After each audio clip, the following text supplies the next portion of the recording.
सत श्री अकाल। बाज टीवी देख रहे सारे दर्शकों का स्वागत है। मैं तरसेम अरोड़ा लैके हाजिर हाँ अज दीआं खास खबरां। यूक्रेन विच फसे 798 भारतीयों नूं लैके भारतीय हवाई फौज के 4 जहाज़ रोमानिया की राजधानी बुखारेस्ट, हंगरी की राजधानी बुडापेस्ट और पोलैंड के शहर जेजो तो वीरवार नूं हिडन एयर फोर्स बेस पहुंचे। केंद्रीय रक्षा राज्य मंत्री अजय भट्ट ने उत्थे उन्हां दा स्वागत किया।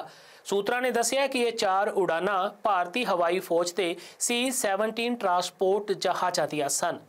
ਭਾਰਤੀ ਹਵਾਈ ਫੌਜ ਨੇ ਦੱਸਿਆ ਹੈ ਕਿ ਉਸ ਦੇ 4 ਜਹਾਜ਼ ਯੂਕਰੇਨ ਵਿੱਚ ਫਸੇ 798 ਭਾਰਤੀਆਂ ਨੂੰ ਰੋਮਾਨੀਆ ਦੀ ਰਾਜਧਾਨੀ ਬੁਖਾਰੇਸਟ, ਹੰਗਰੀ ਦੀ ਰਾਜਧਾਨੀ ਬੁਖਾਪੇਸਟ ਅਤੇ ਪੋਲੈਂਡ ਦੇ ਸ਼ਹਿਰ ਜੇਜ਼ ਤੋਂ ਲੈ ਕੇ ਵੀਰਵਾਰ ਨੂੰ ਹਿੰਡਨ ਹਵਾਈ ਫੌਜ ਅੱਡੇ ਤੇ ਪਹੁੰਚੇ। ਹਵਾਈ ਫੌਜ ਨੇ ਦੱਸਿਆ ਹੈ ਕਿ ਭਾਰਤੀ ਹਵਾਈ ਫੌਜ ਦਾ ਪਹਿਲਾ ਜਹਾਜ਼ ਬੁਖਾਰੇਸਟ ਤੋਂ 200 ਯਾਤਰੀਆਂ ਨੂੰ ਲੈ ਕੇ ਬੁੱਧਵਾਰ ਦੇਰ ਰਾਤ ਕਰੀਬ 1:30 ਵਜੇ ਹਿੰਡਨ ਹਵਾਈ ਅੱਡੇ ਤੇ ਪਹੁੰਚਿਆ। ਦੂਜਾ ਜਹਾਜ਼ ਬੁਖਾਪੇਸਟ ਤੋਂ 210 ਭਾਰਤੀਆਂ ਨੂੰ ਲੈ ਕੇ ਵੀਰਵਾਰ ਸਵੇਰੇ ਹਿੰਡਨ ਹਵਾਈ ਅੱਡੇ ਤੇ ਉਤਰਿਆ। ਇਸ ਤੋਂ ਥੋੜੀ ਦੇਰ ਬਾਅਦ ਹੀ ਤੀਜਾ ਜਹਾਜ਼ 208 ਨਾਗਰਿਕਾਂ ਨਾਲ ਜੈਜ਼ ਤੋਂ ਨਵੀਂ ਦਿੱਲੀ ਪਹੁੰਚਿਆ। ਭਾਰਤੀ ਹਵਾਈ ਫੌਜ ਨੇ ਇੱਕ ਬਿਆਨ ਵਿੱਚ ਕਿਹਾ ਹੈ ਕਿ ਭਾਰਤੀ ਹਵਾਈ ਫੌਜ ਦਾ ਚੌਥਾ ਜਹਾਜ਼ C-17 ਸਵੇਰੇ ਕਰੀਬ 8:15 ਵਜੇ ਗਾਜ਼ੀਆਬਾਦ ਸਥਿਤ ਹਿੰਡਨ ਹਵਾਈ ਅੱਡੇ ਤੇ ਪਹੁੰਚਿਆ। ਉਸ ਵਿੱਚ ਘੱਟੋ-ਘੱਟ 180 ਯਾਤਰੀ ਸਵਾਰ ਸਨ, ਜਿਨ੍ਹਾਂ ਵਿੱਚ ਜ਼ਿਆਦਾਤਰ ਵਿਦਿਆਰਥੀ ਸਨ। ਨਿਕਾਸੀ ਮੁਹਿੰਮ 'ਚ ਭਾਰਤੀ ਹਵਾਈ ਫੌਜ ਆਪਣੀ C-17 ਫੌਜੀ ਟਰਾਂਸਪੋਰਟ ਜਹਾਜ਼ ਦਾ ਇਸਤੇਮਾਲ ਕਰ ਰਹੀ ਹੈ। ਦੱਸਦੀ ਹੈ ਕਿ ਭਾਰਤ ਰੂਸ ਤੇ ਯੂਕਰੇਨ ਤੇ ਹਮਲੇ ਕਰਨ ਤੋਂ ਬਾਅਦ ਜੰਗ ਪ੍ਰਭਾਵਿਤ ਦੇਸ਼ ਵਿੱਚ ਫਸੇ ਆਪਣੇ ਨਾਗਰਿਕਾਂ ਨੂੰ ਰੋਮਾਨੀਆ, ਹੰਗਰੀ, ਪੋਲੈਂਡ ਵਰਗੇ ਯੂਕਰੇਨ ਦੇ ਗੁਆਂਢੀ ਦੇਸ਼ਾਂ ਦੇ ਰਸਤਿਓਂ ਦੇਸ਼ ਲਿਆ ਰਿਹਾ ਹੈ। ਭਾਰਤੀ ਵਿਦੇਸ਼ ਮੰਤਰਾਲੇ ਦੇ ਸਰਕਾਰੀ ਬੁਲਾਰੇ ਅਰਿੰਦਮ ਬਾਗਚੀ ਨੇ ਕਿਹਾ ਕਿ ਯੂਕਰੇਨ ਵਿੱਚ ਭਾਰਤੀਆਂ ਨੂੰ ਬੰਧਕ ਬਣਾਏ ਜਾਣ ਦੀ ਕੋਈ ਰਿਪੋਰਟ ਨਹੀਂ ਹੈ। ਉਹਨਾਂ ਦੱਸਿਆ ਕਿ ਭਾਰਤੀਆਂ ਨੂੰ ਕੱਢਣ ਲਈ ਯੂਕਰੇਨ ਦੇ ਅਧਿਕਾਰੀਆਂ ਦੀ ਪੂਰੀ ਮਦਦ ਕੀਤੀ ਜਾ ਰਹੀ ਹੈ। ਦੱਸਣਾ ਬਣਦਾ ਹੈ ਕਿ ਰੂਸ ਵੱਲੋਂ ਇਹ ਦੋਸ਼ ਲਗਾਇਆ ਗਿਆ ਸੀ ਕਿ ਯੂਕਰੇਨ ਵੱਲੋਂ ਭਾਰਤੀਆਂ ਨੂੰ ਬੰਧਕ ਬਣਾ ਕੇ ਰੱਖਿਆ ਗਿਆ ਹੈ। ਭਾਰਤ ਨੇ ਰੂਸ ਅਤੇ ਯੂਕਰੇਨ ਦੋਵਾਂ ਦੇ ਦਾਅਵਿਆਂ ਨੂੰ ਰੱਦ ਕਰ ਦਿੱਤਾ ਹੈ ਕਿ ਖਾਰਕਿਵ ਵਿੱਚ ਭਾਰਤੀ ਵਿਦਿਆਰਥੀਆਂ ਨੂੰ ਬੰਦੀ ਬਣਾਇਆ ਗਿਆ ਹੈ। ਭਾਰਤ ਨੇ ਕਿਹਾ ਹੈ ਕਿ ਉਸ ਨੂੰ ਕਿਸੇ ਵਿਦਿਆਰਥੀ ਨੂੰ ਬੰਦੀ ਬਣਾਉਣ ਦੀ ਕੋਈ ਰਿਪੋਰਟ ਨਹੀਂ ਮਿਲੀ ਹੈ। ਵਿਦੇਸ਼ ਮੰਤਰਾਲੇ ਨੇ ਕਿਹਾ ਹੈ ਕਿ ਯੂਕਰੇਨ ਪ੍ਰਸ਼ਾਸਨ ਨੂੰ ਤਾਕੀਦ ਕੀਤੀ ਗਈ ਹੈ ਕਿ ਉਹ ਵਿਦਿਆਰਥੀਆਂ ਨੂੰ ਖਾਰਕਿਵ ਅਤੇ ਆਸ-ਪਾਸ ਦੇ ਇਲਾਕਿਆਂ ਤੋਂ ਦੇਸ਼ ਦੇ ਪੱਛਮੀ ਹਿੱਸੇ ਤੱਕ ਲਿਜਾਣ ਲਈ ਵਿਸ਼ੇਸ਼ ਰੇਲ ਗੱਡੀ ਦਾ ਪ੍ਰਬੰਧ ਕਰੇ। ਭਾਰਤ ਦੀ ਇਹ ਪ੍ਰਤੀਕਿਰਿਆ ਅਜਿਹੇ ਸਮੇਂ ਆਈ ਹੈ ਜਦੋਂ ਰੂਸ ਨੇ ਦਾਅਵਾ ਕੀਤਾ ਹੈ ਕਿ ਯੂਕਰੇਨ 'ਚ ਭਾਰਤੀ ਵਿਦਿਆਰਥੀਆਂ ਦੇ ਸਮੂਹ ਨੂੰ ਬੇਲਗੋਰੋਦ ਜਾਣ ਦੀ ਉਹਨਾਂ ਦੀ ਇੱਛਾ ਦੇ ਉਲਟ ਖਾਰਕਿਵ ਵਿੱਚ ਜ਼ਬਰਦਸਤੀ ਬੰਦੀ ਬਣਾਇਆ ਗਿਆ ਹੈ ਅਤੇ ਯੂਕਰੇਨ ਦੇ ਫੌਜੀ ਉਹਨਾਂ ਨਾਲ ਮਨੁੱਖੀ ਢਾਲ ਦੇ ਰੂਪ ਵਿੱਚ ਇਸਤੇਮਾਲ ਕਰਨਾ ਚਾਹੁੰਦੇ ਹਨ। रूसी फौज यूक्रेन विच तबाही मचा रही है। हुण भी सैकड़े विद्यार्थी उत्थे फसे हुए ने। इस दौरान यह मामला सुप्रीम कोर्ट तक पहुंच गया है। CJI NV रमन्ना ने कहा कि सानू भी विद्यार्थियों की हालत देख के बुरा लग रहा है, पर असी की कर सकते हैं कि असी रूसी राष्ट्रपति पुतिन नूं युद्ध रोकण लई कह सकते हैं। दरअसल कश्मीर के एक सीनियर वकील ने CJI की बेंच अगे पटीशन उत्ते छेती सुनवाई की मंग की सी। उत्थे ही अटारनी जनरल के वेणुगोपाल ने सुप्रीम कोर्ट नूं दस्सिया कि केंद्र ने यूक्रेन की सरहद पार कर चुके भारतीयों की सुरक्षित निकासी यकीनी बनाउण लई मंत्रियों नूं भेजिया होया है अते बच्चियां नूं बाहर कढिया जा रहा है। ਯੂਕਰੇਨ 'ਚ ਫਸੇ ਭਾਰਤੀਆਂ ਨੂੰ ਕੱਢਣ ਲਈ ਆਪਰੇਸ਼ਨ ਗੰਗਾ ਮੁਹਿੰਮ ਚਲਾਈ ਜਾ ਰਹੀ ਹੈ। ਸਰਕਾਰੀ ਕੋਸ਼ਾਂ ਤੋਂ ਬਾਅਦ ਵੀ ਵਿਦਿਆਰਥੀਆਂ ਨੂੰ ਕਈ ਤਰ੍ਹਾਂ ਦੀਆਂ ਸ਼ਿਕਾਇਤਾਂ ਹਨ। ਇਸ ਸੰਬੰਧ ਵਿੱਚ ਸੁਪਰੀਮ ਕੋਰਟ ਨੇ ਦਾਇਰ ਕੀਤੀ ਗਈ ਪਟੀਸ਼ਨ ਦੇ ਸੰਬੰਧ ਵਿੱਚ ਅਟਾਰਨੀ ਜਨਰਲ ਨੂੰ ਤਲਬ ਕੀਤਾ ਹੈ। ਸੁਪਰੀਮ ਕੋਰਟ ਵਿੱਚ ਯੂਕਰੇਨ 'ਚ ਫਸੇ ਜੰਮੂ ਕਸ਼ਮੀਰ ਦੇ ਵਿਦਿਆਰਥੀਆਂ ਦਾ ਮਾਮਲਾ ਪਹੁੰਚਿਆ ਹੈ। ਯੂਕਰੇਨ 'ਚ ਫਸੇ ਵਿਦਿਆਰਥੀਆਂ ਅਤੇ ਲੋਕਾਂ ਦੇ ਮਾਮਲੇ ਵਿੱਚ ਸੁਪਰੀਮ ਕੋਰਟ ਨੇ ਅਟਾਰਨੀ ਜਨਰਲ ਨੂੰ ਕੋਰਟ ਵਿੱਚ ਤਲਬ ਕੀਤਾ ਹੈ। ਕੋਰਟ ਨੇ ਪਟੀਸ਼ਨਕਰਤਾ ਨੂੰ ਇੰਤਜ਼ਾਰ ਕਰਨ ਲਈ ਵੀ ਕਿਹਾ ਸੀ। ਪਟੀਸ਼ਨ ਵਿੱਚ ਕਿਹਾ ਗਿਆ ਸੀ ਕਿ ਯੂਕਰੇਨ ਦੇ ਮੋਲਡੋਵਾ ਰੋਮਾਨੀਆ ਬਾਰਡਰ ਦੇ ਕਰੀਬ 250 ਵਿਦਿਆਰਥੀ ਫਸੇ ਹੋਏ ਹਨ। ਕਿਹਾ ਗਿਆ ਹੈ ਕਿ ਪਿਛਲੇ 6 ਦਿਨਾਂ ਤੋਂ ਉੱਥੋਂ ਭਾਰਤ ਵੱਲ ਕੋਈ ਫਲਾਈਟ ਨਹੀਂ ਗਈ। ਇਹ ਪਟੀਸ਼ਨ ਉਹਨਾਂ ਪਰਿਵਾਰਾਂ ਨੇ ਦਾਇਰ ਕੀਤੀ ਹੈ ਜਿਨ੍ਹਾਂ ਦੇ ਬੱਚੇ ਯੂਕਰੇਨ ਵਿੱਚ ਫਸੇ ਹੋਏ ਹਨ। ਯੂਕਰੇਨ ਵਿੱਚ ਫਸੇ ਵਿਦਿਆਰਥੀਆਂ ਦੇ ਪਰਿਵਾਰਾਂ ਵੱਲੋਂ ਪਟੀਸ਼ਨ ਐਡਵੋਕੇਟ AM ਡਾਰ ਨੇ ਦਾਇਰ ਕੀਤੀ ਹੈ। CJI ਨੇ ਕਿਹਾ ਹੈ ਕਿ ਮਾਮਲੇ ਤੇ ਸੁਣਵਾਈ ਜ਼ਰੂਰੀ ਹੈ ਕਿਉਂਕਿ ਇਸ ਲਈ ਐਡਵੋਕੇਟ ਡਾਰ ਕਸ਼ਮੀਰ ਤੋਂ ਆਏ ਹਨ। CJI ਨੇ ਕਿਹਾ ਹੈ ਕਿ ਅਸੀਂ ਇਸ ਮਾਮਲੇ ਵਿੱਚ ਅਟਾਰਨੀ ਜਨਰਲ ਨੂੰ ਤਲਬ ਕਰ ਰਹੇ ਹਾਂ, ਤੁਸੀਂ ਇੰਤਜ਼ਾਰ ਕਰੋ।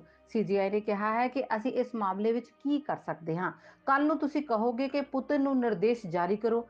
ਅਟਾਰਨੀ ਜਨਰਲ ਨੇ ਕੋਰਟ ਵਿੱਚ ਕਿਹਾ ਹੈ ਕਿ ਪ੍ਰਧਾਨ ਮੰਤਰੀ ਖੁਦ ਇਸ ਮਾਮਲੇ ਨੂੰ ਵੇਖ ਰਹੇ ਹਨ, ਪੁਤਿਨ ਅਤੇ ਯੂਕਰੇਨ ਨਾਲ ਗੱਲ ਕਰ ਰਹੇ ਹਨ, ਨਾਲ ਹੀ ਸੰਬੰਧਿਤ ਗੁਆਂਢੀ ਦੇਸ਼ਾਂ ਨਾਲ ਵੀ ਸੰਪਰਕ ਕੀਤਾ ਜਾ ਰਿਹਾ ਹੈ। ਵਕੀਲ ਨੇ ਕਿਹਾ ਹੈ ਕਿ ਉੱਥੇ -7 ਤਾਪਮਾਨ ਹੈ। ਵਿਦੇਸ਼ ਮੰਤਰਾਲੇ ਨੂੰ ਉੱਥੇ ਫਸੇ ਲੋਕਾਂ ਨੂੰ ਰਾਹਤ ਮੁਹੱਈਆ ਕਰਵਾਉਣ ਦਾ ਨਿਰਦੇਸ਼ ਵੀ ਦਿਓ। ਕੋਰਟ ਨੇ ਪੁੱਛਿਆ ਕਿ ਬੱਚੇ ਕਿੱਥੇ ਪੜ੍ਹ ਰਹੇ ਹਨ। ਵਕੀਲ ਨੇ ਜਵਾਬ ਦਿੱਤਾ ਕਿ ਬੱਚੇ ਓਡੇਸਾ ਨੈਸ਼ਨਲ ਕਾਲਜ, ਫਿਲਹਾਲ ਉਹ ਰੋਮਾਨੀਆ ਬਾਰਡਰ ਤੇ ਹਨ ਅਤੇ ਉਹਨਾਂ ਕੋਲ ਖਾਣ ਪੀਣ ਲਈ ਕੋਈ ਸਮੱਗਰੀ ਨਹੀਂ ਹੈ, ਨਾ ਹੀ ਉੱਥੇ ਕੋਈ ਫਲਾਈਟ ਜਾ ਰਹੀ ਹੈ ਅਤੇ ਤਾਪਮਾਨ ਵੀ -ਡਿਗਰੀ ਚੱਲ ਰਿਹਾ ਹੈ।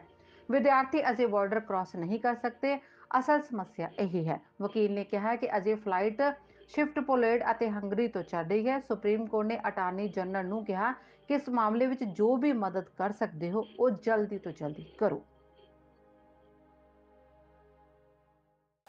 ਹਵਾਬਾਜੀ ਮੰਤਰੀ ਜੋਤਿਰਾਦਿੱਤਿਆ ਸਿੰਧੀਆ ਨੇ ਕਿਹਾ ਕਿ ਅੱਜ ਭਾਰਤੀ ਹਵਾਈ ਫੌਜ ਤੇ ਭਾਰਤੀ ਹਵਾਈ ਕੰਪਨੀਆਂ ਦੀਆਂ ਕੁੱਲ 19 ਉਡਾਨਾਂ 3726 ਭਾਰਤੀਆਂ ਨੂੰ ਵਾਪਸ ਲਿਆਉਣਗੀਆਂ।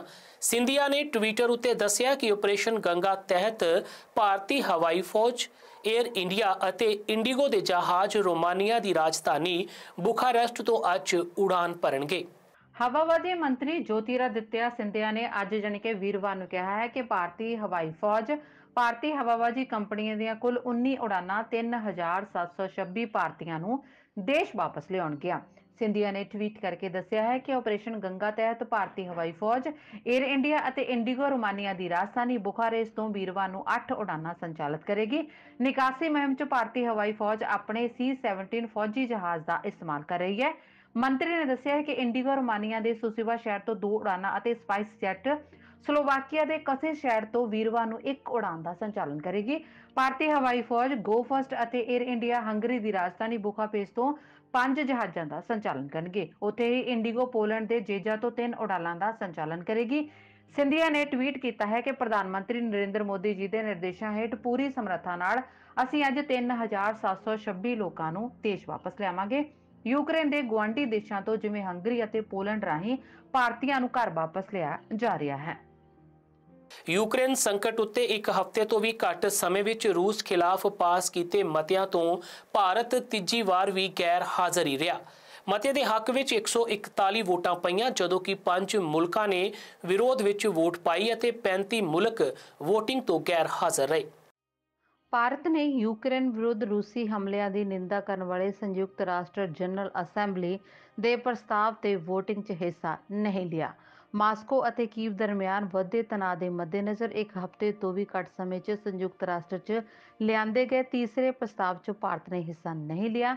ਉੱਥੇ 193 ਮੈਂਬਰੀ ਮਹਾਂ ਸਭਾ ਨੇ ਯੂਕਰੇਨ ਦੀ ਪ੍ਰਭੂਸੱਤਾ, ਸੁਤੰਤਰਤਾ, ਏਕਤਾ ਅਤੇ ਖੇਤਰੀ ਅਖੰਡਤਾ ਦੇ ਪ੍ਰਤੀ ਆਪਣੀ ਵਚਨਬੱਧਤਾ ਦੀ ਮੁੜ ਪੁਸ਼ਟੀ ਕਰਨ ਲਈ ਵੋਟਿੰਗ ਕੀਤੀ ਅਤੇ ਯੂਕਰੇਨ ਵਿਰੁੱਧ ਰੂਸ ਦੇ ਹਮਲੇ ਦੀ ਸਖਤ ਸ਼ਬਦਾਂ ਦੇ ਵਿੱਚ ਨਿੰਦਾ ਕੀਤੀ। ਪ੍ਰਸਤਾਵ ਦੇ ਹੱਕ ਵਿੱਚ 141 ਵੋਟਾਂ ਪਈਆਂ, ਜਦਕਿ 35 ਮੈਂਬਰਾਂ ਨੇ ਵੋਟਿੰਗ ਵਿੱਚ ਹਿੱਸਾ ਨਹੀਂ ਲਿਆ ਅਤੇ 5 ਮੈਂਬਰਾਂ ਨੇ ਪ੍ਰਸਤਾਵ ਵਿਰੁੱਧ ਵੋਟ ਪਾਈ। ਉੱਥੇ ਸੰਯੁਕਤ ਰਾਸ਼ਟਰ ਵਿੱਚ ਭਾਰਤ ਦੇ ਸਥਾਈ ਪ੍ਰਤੀਨਿਧੀ TS ਤਿਰੂਮੂਰਤੀ ਨੇ UGNA 'ਚ ਕਿਹਾ ਹੈ ਕਿ ਭਾਰਤ ਯੂਕਰੇਨ 'ਚ ਵਿਗੜਦੇ ਹਾਲਾਤਾਂ ਨੂੰ ਲੈ ਕੇ ਬੇਹੱਦ ਚਿੰਤਤ ਹੈ। ਖਾਰਕਿਵ 'ਚ ਇੱਕ ਭਾਰਤੀ ਨਾਗਰਿਕ ਦੀ ਮੌਤ ਹੋ ਗਈ ਸੀ। ਅਸੀਂ ਉਹਨਾਂ ਦੇ ਪਰਿਵਾਰ ਅਤੇ ਇਸ ਸੰਘਰਸ਼ ਵਿੱਚ ਆਪਣੀ ਜਾਨ ਗਵਾਉਣ ਵਾਲੇ ਹਰੇਕ ਨਾਗਰਿਕ ਦੇ ਪ੍ਰਤੀ ਆਪਣੀ ਡੂੰਘੀ ਸੰਵੇਦਨਾ ਪ੍ਰਗਟ ਕਰਦੇ ਹਾਂ। ਖਬਰਾਂ ਦੇ ਇਸ ਬੁਲੇਟਿਨ ਵਿੱਚ ਫਿਲਹਾਲ ਸਮਾਂ ਇੱਕ ਛੋਟੀ ਜਿਹੀ ਬ੍ਰੇਕ ਦਾ। ਜਲਦ ਮਿਲਦੇ ਹਾਂ ਬ੍ਰੇਕ ਤੋਂ ਬਾਅਦ। ਗਲੋਬਲ ਫਰਾਈਟ ਕਰੀਅਰ ਇੰਕ ਟਰੱਕਿੰਗ ਦੀਆਂ ਇੱਕੋ ਛੱਤ ਥੱਲੇ ਸਾਰੀਆਂ ਸੇਵਾਵਾਂ, ਟਰੱਕ ਰਿਪੇਅਰ, 24 ਘੰਟੇ road service, world wide truck trailer lease and sale, ਜਿਸ ਵਿੱਚ reefer, driver van, flat bed, tractor ਸਭ ਸ਼ਾਮਿਲ ਨੇ। ਗਲੋਬਲ ਫਰਾਈਟ ਔਨ ਆਪਰੇਟਰਾਂ ਅਤੇ ਡਰਾਈਵਰਾਂ ਨੂੰ ਵੀ ਹਾਇਰ ਕਰਦਾ ਹੈ। ਵਧੇਰੀ ਜਾਣਕਾਰੀ ਲਈ ਅਵਤਾਰ ਸਿੰਘ ਵੜਿੰਗ ਨੂੰ ਹੇਠ ਲਿਖੇ ਨੰਬਰਾਂ ਤੇ ਸੰਪਰਕ ਕਰੋ। ਇੰਡੀਅਨ, ਪਾਕਿਸਤਾਨੀ ਤੇ ਬੰਗਲਾਦੇਸ਼ੀ ਗਰੋਸਰੀ ਦਾ ਸਭ ਤੋਂ ਵੱਡਾ ਸਸਤਾ ਭੰਡਾਰ, ਆਪਣਾ ਬਾਜ਼ਾਰ, ਕੈਸ਼ ਐਂਡ ਕੈਰੀ। ਭਾਰਤੀਆਂ ਦੇ ਗੜ ਐਡੀਸਨ ਵਿਖੇ ਤਾਜ਼ਾ ਸਬਜ਼ੀਆਂ ਤੇ ਗਰੋਸਰੀ ਤੋਂ ਇਲਾਵਾ ਹਰ ਵੇਲੇ ਨਾਲੋਂ ਨਾਲ ਰੋਟੀ, ਤਰ੍ਹਾਂ ਦੇ ਪਰੌਂਠੇ, ਸਮੋਸੇ, ਜਲੇਬੀਆਂ ਤੇ ਭਾਰਤੀਆਂ ਦੇ ਗਰਮਾ ਗਰਮ ਤਾਜ਼ਾ ਪਕਵਾਨ ਵੀ ਉਪਲਬਧ। ਨਿਊ ਜਰਸੀ ਦੇ ਜਰਸੀ ਸਿਟੀ ਵਿੱਚ ਸਭ ਸਹੂਲਤਾਂ, ਡੇਟਨ ਅਤੇ ਪੈਂਸਿਲਵੇਨੀਆ ਦੇ ਬੈਂਸਲਮ ਦੇ ਆਪਣਾ ਬਾਜ਼ਾਰ ਕੈਸ਼ ਐਂਡ ਕੈਰੀ ਦੇ ਸਟੋਰ ਦੀ ਬਿਹਤਰੀਨ ਸਰਵਿਸ ਦਾ ਆਨੰਦ ਮਾਣੋ। 1700 ਔਕਟਰੀ road, Edison, NJ 08820, 2975 John F. Kennedy Boulevard, Jersey City, NJ 07306, 2631 Street Road, Baslam, PA 19020। ਇਹ ਵੀ ਇੱਕ ਰੱਬ ਦੇ ਬੰਦਿਆਂ ਦਾ ਘਰ ਹੈ ਜਿੱਥੇ ਸਿਰਫ ਇੱਕ ਧਰਮ ਤੇ ਜਾਤ ਹੈ, ਇਨਸਾਨੀਅਤ, ਜਿੱਥੇ ਕੋਈ ਵੱਡਾ ਤੇ ਛੋਟਾ ਨਹੀਂ, ਜਿੱਥੇ ਖੁਸ਼ੀਆਂ ਇੱਕੋ ਜਿਹੀਆਂ ਵੰਡੀਆਂ ਜਾਂਦੀਆਂ ਨੇ। ਬੌਧਿਕਤਾ ਦਾ ਵਿਕਾਸ ਰੱਬ ਦੇ ਹੱਥ ਹੈ, ਪਰ ਰੱਬ ਦੇ ਜੀਆਂ ਦੀ ਸੰਭਾਲ ਤਾਂ ਬੰਦਾ ਹੀ ਕਰ ਸਕਦਾ ਹੈ।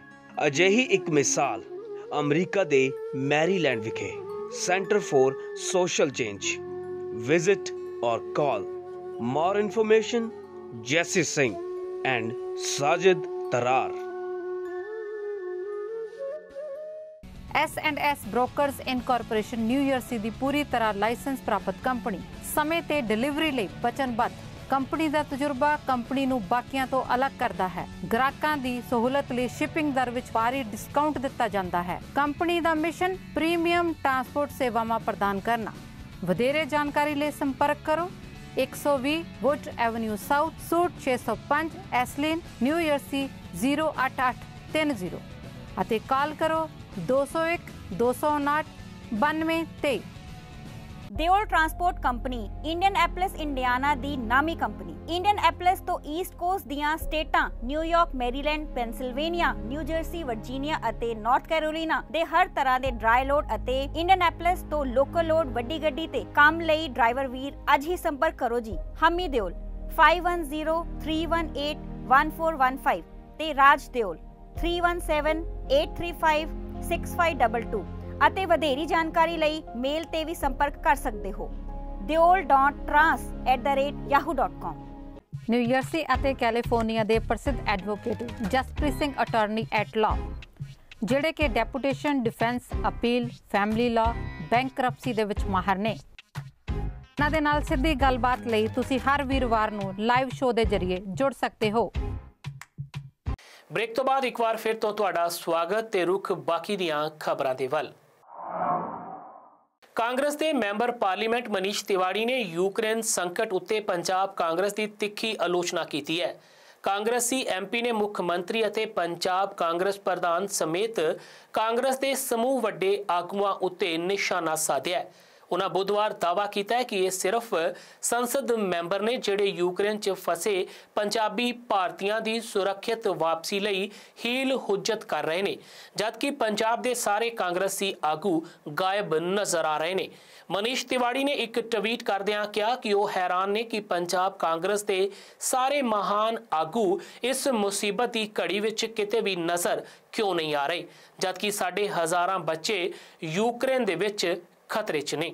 यूक्रेन संकट ਨੂੰ ਲੈ ਕੇ ਪੰਜਾਬ ਕਾਂਗਰਸ 'ਚ ਫਿਰ ਤੋਂ ਖਿੱਚੋਤਾਣ ਸ਼ੁਰੂ ਹੋ ਗਈ ਹੈ। ਇਸ ਮਾਮਲੇ ਨੂੰ ਲੈ ਕੇ ਕਾਂਗਰਸ ਦੇ ਸੰਸਦ ਮੈਂਬਰ ਅਤੇ ਸਾਬਕਾ ਕੇਂਦਰੀ ਮੰਤਰੀ ਮਨੀਸ਼ ਤਿਵਾੜੀ ਨੇ ਆਪਣੀ ਹੀ ਸਰਕਾਰ ਨੂੰ ਘੇਰਿਆ ਹੈ। ਉਹਨਾਂ ਨੇ ਮੁੱਖ ਮੰਤਰੀ ਚਰਨਜੀਤ ਸਿੰਘ ਚੰਨੀ, ਸੂਬਾ ਪ੍ਰਧਾਨ ਨਵਜੋਤ ਸਿੰਘ ਸਿੱਧੂ, ਸੁਨੀਲ ਜਾਖੜ ਅਤੇ ਸੂਬਾ ਇੰਚਾਰਜ ਹਰੀਸ਼ ਚੌਧਰੀ ਤੇ ਸਿੱਧਾ ਹਮਲਾ ਬੋਲਿਆ ਹੈ। ਮਨੀਸ਼ ਤਿਵਾੜੀ ਨੇ ਕਿਹਾ ਹੈ ਕਿ ਯੂਕਰੇਨ 'ਚ ਪੰਜਾਬ ਦੇ ਬੱਚੇ ਖਤਰੇ ਵਿੱਚ ਹਨ ਤਾਂ ਚੰਨੀ, ਸਿੱਧੂ, ਜਾਖੜ ਅਤੇ ਚੌਧਰੀ ਕੀ ਕਰ ਰਹੇ ਹਨ।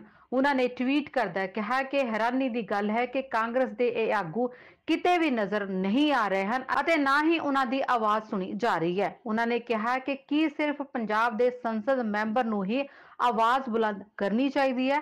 ਕਾਂਗਰਸ ਦੇ ਸੰਸਦ ਮੈਂਬਰ ਦਾ ਟਵੀਟ ਸਪਸ਼ਟ ਸੰਕੇਤ ਦੇ ਰਿਹਾ ਹੈ ਕਿ ਵੋਟਾਂ ਭਾਵੇਂ ਹੀ ਪੈ ਗਈਆਂ ਹਨ ਪਰ ਅਜੇ ਵੀ ਪੰਜਾਬ ਕਾਂਗਰਸ ਦਾ ਕਲੇਸ਼ ਖਤਮ ਨਹੀਂ ਹੋਇਆ ਹੈ।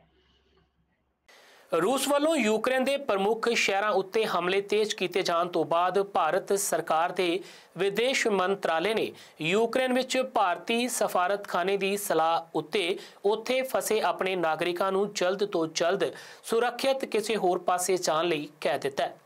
यूक्रेन स्थित भारतीय अंबैसी तो बाद हुण भारत सरकार के विदेश मंत्रालय ने भी एक जरूरी एडवाइजरी जारी करदिआं यूक्रेन के गड़बड़ वाले शहर ਖਾਰਕੀਵ ਵਿੱਚ ਫਸੇ ਸਾਰੇ ਭਾਰਤੀਆਂ ਨੂੰ ਟਕਰਾਅ ਵਾਲੇ ਖੇਤਰਾਂ ਵਿੱਚੋਂ ਫੌਰੀ ਉੱਥੋਂ ਨਿਕਲ ਜਾਣ ਲਈ ਆਖ ਦਿੱਤਾ ਹੈ। ਯੂਕਰੇਨ ਵਿੱਚ ਭਾਰਤੀ ਸਫਾਰਤਖਾਨੇ ਨੇ ਵੀ ਕਿਹਾ ਹੈ ਕਿ ਪੱਛਮੀ ਯੂਕਰੇਨ ਦੀਆਂ ਹੋਰਨਾਂ ਥਾਵਾਂ ਉੱਤੇ ਫਸੇ ਭਾਰਤੀਆਂ ਨੂੰ ਸਲਾਹ ਦਿੱਤੀ ਜਾਂਦੀ ਹੈ ਕਿ ਉਹ ਲਾਗਲੇ ਦੇਸ਼ ਪੋਲੈਂਡ ਵਿੱਚ ਦਾਖਲੇ ਲਈ ਛੇਤੀ ਹੀ ਸਰਹੱਦੀ ਨਾਕੇ ਉੱਤੇ ਪਹੁੰਚਣ। ਉਹਨਾਂ ਨੂੰ ਬਦਲਵੇਂ ਰੂਟ ਵਜੋਂ ਦੱਖਣ ਵੱਲ ਸਫ਼ਰ ਕਰਦਿਆਂ ਹੰਗਰੀ ਜਾਂ ਰੋਮੇਨੀਆ ਪਹੁੰਚਣ ਦੀ ਵੀ ਸਲਾਹ ਦਿੱਤੀ ਗਈ ਹੈ।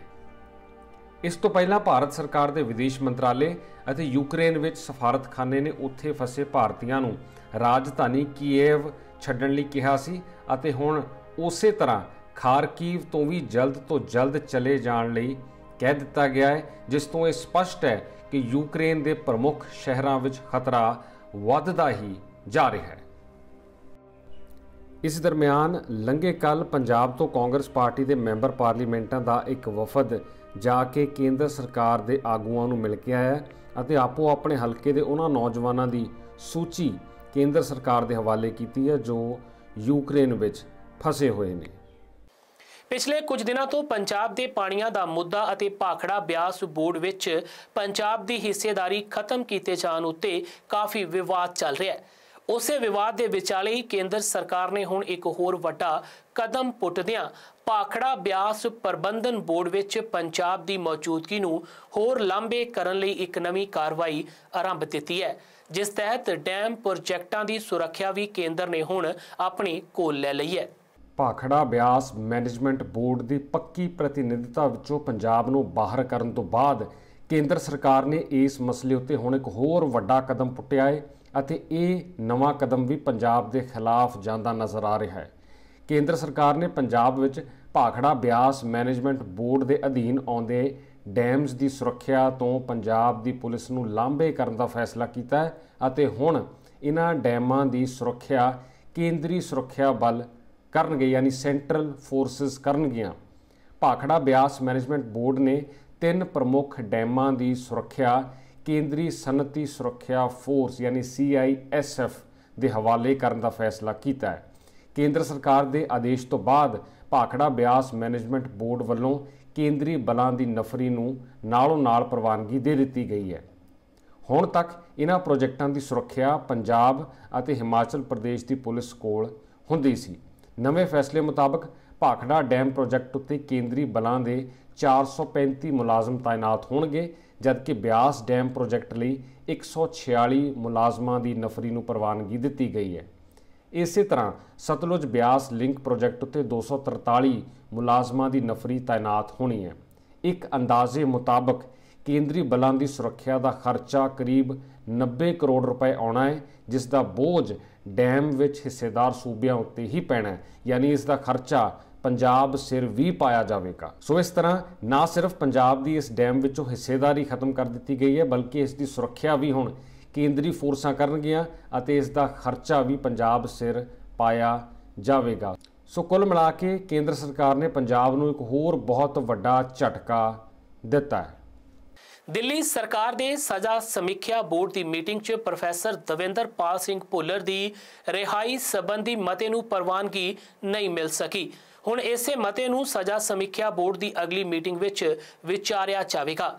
ਦਿੱਲੀ ਸਰਕਾਰ ਦੇ ਸਜ਼ਾ ਸਮੀਖਿਆ ਬੋਰਡ ਦੀ ਮੀਟਿੰਗ ਨੂੰ ਬਹੁਤ ਹੀ ਅਹਿਮ ਮੰਨਿਆ ਜਾ ਰਿਹਾ ਸੀ ਤੇ ਸਿੱਖ ਭਾਈਚਾਰੇ ਨੂੰ ਪੂਰੀ ਉਮੀਦ ਸੀ ਕਿ ਇਸ ਮੀਟਿੰਗ 'ਚ ਪ੍ਰੋਫੈਸਰ ਭੁੱਲਰ ਦੀ ਰਿਹਾਈ ਦੇ ਮਤੇ ਨੂੰ ਪ੍ਰਵਾਨਗੀ ਮਿਲ ਜਾਵੇਗੀ, परंतु जानकारी मुताबिक इस मते नूं अगली मीटिंग लई टाल दिता गया। दिल्ली के गृह मंत्री सत्येंद्र जैन की अगवाई वाले सजा समीखिया बोर्ड ने 1993 के दिल्ली बंब धमाके के दोषी दविंदरपाल सिंह भुल्लर की छेती रिहाई संबंधी फैसला टाल दिता है। भुल्लर इस समय अमृतसर जेल में बंद है। दिल्ली सरकार के एक अधिकारी ने दस्सिया है कि इस मामले नूं बोर्ड की अगली मीटिंग तक टाल दिता गया है। पंजाब विधान सभा चोणां तो पहला भुल्लर की रिहाई की मंग जोर फड़ गई सी। बोर्ड के 7 मैंबरां विच तिहाड़ जेल का डायरैक्टर जनरल गृह और कानून विभाग का सकत्तर, दिल्ली सरकार के समाज भलाई विभाग के डायरैक्टर, एक जिला जज और दिल्ली पुलिस का एक सीनियर अधिकारी शामिल है। भुल्लर नूं 1993 विच दिल्ली विच होए बंब धमाके विच 9 व्यक्तियों की हत्या और 31 होर नूं जख्मी करने के मामले विच दोषी ठहराया गया सी। इस मामले विच यूथ कांग्रेस का साबका प्रधान MS बिट्टा भी जख्मी होया सी। भुल्लर नूं 25 अगस्त 2001 नूं एक मनोनीत टाडा अदालत ने मौत की सज़ा सुनाई सी। सुप्रीम कोर्ट वालों मौत की सज़ा नूं ਘਟਾ ਦਿੱਤੇ ਜਾਣ ਤੋਂ ਬਾਅਦ ਉਹ ਉਮਰ ਕੈਦ ਦੀ ਸਜ਼ਾ ਭੁਗਤ ਰਿਹਾ ਹੈ। ਉਸ ਨੂੰ ਜੂਨ 2015 ਵਿੱਚ ਸਿਹਤ ਕਾਰਨਾਂ ਕਰਕੇ ਦਿੱਲੀ ਦੀ ਤਿਹਾੜ ਜੇਲ੍ਹ ਤੋਂ ਅੰਮ੍ਰਿਤਸਰ ਕੇਂਦਰੀ ਜੇਲ੍ਹ ਵਿੱਚ ਤਬਦੀਲ ਕਰ ਦਿੱਤਾ ਗਿਆ ਸੀ। ਪੰਜਾਬ ਦੇ ਸਾਬਕਾ ਮੁੱਖ ਮੰਤਰੀ ਅਤੇ ਸ਼੍ਰੋਮਣੀ ਅਕਾਲੀ ਦਲ ਦੇ ਸਰਪ੍ਰਸਤ ਪ੍ਰਕਾਸ਼ ਸਿੰਘ ਬਾਦਲ ਨੇ ਹਾਲ ਹੀ ਵਿੱਚ ਸੂਬੇ ਵਿੱਚ ਸ਼ਾਂਤੀ ਅਤੇ ਭਾਈਚਾਰਕ ਸਾਂਝ ਨੂੰ ਮਜ਼ਬੂਤ ਕਰਨ ਦੇ ਉਦੇਸ਼ ਨਾਲ ਭੁੱਲਰ ਦੀ ਤੁਰੰਤ ਰਿਹਾਈ ਦੀ ਮੰਗ ਕੀਤੀ ਸੀ। ਉਹਨਾਂ ਦਿੱਲੀ ਦੀ ਆਮ ਆਦਮੀ ਪਾਰਟੀ ਦੀ ਸਰਕਾਰ ਤੇ ਭੁੱਲਰ ਦੀ ਰਿਹਾਈ 'ਚ ਰੁਕਾਵਟ ਪਾਉਣ ਦਾ ਦੋਸ਼ ਵੀ ਲਗਾਇਆ ਸੀ। ਮੁੱਖ ਮੰਤਰੀ ਅਰਵਿੰਦ ਕੇਜਰੀਵਾਲ ਨੇ ਕਿਹਾ ਸੀ ਕਿ ਇਹ ਇੱਕ ਸੰਵੇਦਨਸ਼ੀਲ ਮੁੱਦਾ ਹੈ ਅਤੇ ਅਕਾਲੀ ਦਲ ਇਸ ਉੱਤੇ ਗੰਦੀ ਰਾਜਨੀਤੀ ਕਰ ਰਿਹਾ ਹੈ। ਫਿਰੋਜ਼ਪੁਰ ਦੀ ਕੇਂਦਰੀ ਜੇਲ੍ਹ ਵਿੱਚ ਬੰਦ ਗੈਂਗਸਟਰ ਭੋਲਾ ਸ਼ੂਟਰ ਦੀ ਅੱਜ ਸਵੇਰੇ ਰਹੱਸਮਈ ਹਾਲਾਤ ਵਿੱਚ ਮੌਤ ਹੋ ਜਾਣ ਦੀ ਖਬਰ ਮਿਲੀ ਹੈ। ਭੋਲਾ ਸ਼ੂਟਰ ਗੈਂਗਸਟਰ ਲਾਰੈਂਸ ਬਿਸ਼ਨੋਈ ਦਾ ਕਰੀਬੀ ਸੀ, ਜਿਸ ਨੂੰ ਬੀਤੀ ਰਾਤ ਸਿਹਤ ਖਰਾਬ ਹੋਣ ਉੱਤੇ ਸਿਵਲ ਹਸਪਤਾਲ ਦਾਖਲ ਕਰਵਾਇਆ ਗਿਆ, ਜਿੱਥੇ ਅੱਜ ਸਵੇਰੇ ਉਸ ਦੀ ਮੌਤ ਹੋ ਗਈ। ਫਿਰੋਜ਼ਪੁਰ ਦੀ ਕੇਂਦਰੀ ਜੇਲ੍ਹ 'ਚ ਬੰਦ ਏ ਕੈਟਾਗਰੀ ਦੇ ਗੈਂਗਸਟਰ ਭੋਲਾ ਸ਼ੂਟਰ ਦੀ ਅੱਜ ਤੜਕਸਾਰ ਮੌਤ ਹੋ ਗਈ ਹੈ। ਰਾਤ ਉਸ ਦੀ ਤਬੀਅਤ ਖਰਾਬ ਹੋ ਗਈ ਸੀ ਤੇ ਅੱਜ ਤੜਕਸਾਰ ਉਸ ਨੂੰ ਫਿਰੋਜ਼ਪੁਰ ਦੇ ਸਿਵਲ ਹਸਪਤਾਲ ਵਿੱਚ ਦਾਖਲ ਕਰਵਾਇਆ ਗਿਆ ਸੀ, ਜਿੱਥੇ ਉਸ ਨੇ ਦਮ ਤੋੜ ਦਿੱਤਾ।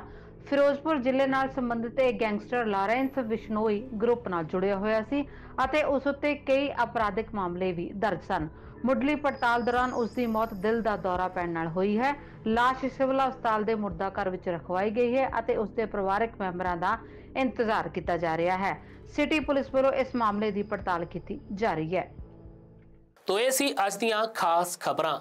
ਕੱਲ ਫਿਰ ਹਾਜ਼ਰ ਹੋਵਾਂਗੇ ਕੁਝ ਹੋਰ ਅਪਡੇਟ ਦੇ ਨਾਲ, ਪਰ ਤੁਸੀਂ ਤਾਜ਼ਾ ਤਰੀਨ ਜਾਣਕਾਰੀ ਦੇ ਲਈ ਦੇਖਦੇ ਰਹੋ ਬਾਜ ਟੀਵੀ ਤੇ ਮੈਨੂੰ ਦਿਓ ਇਜਾਜ਼ਤ। ਸਤਿ ਸ਼੍ਰੀ ਅਕਾਲ।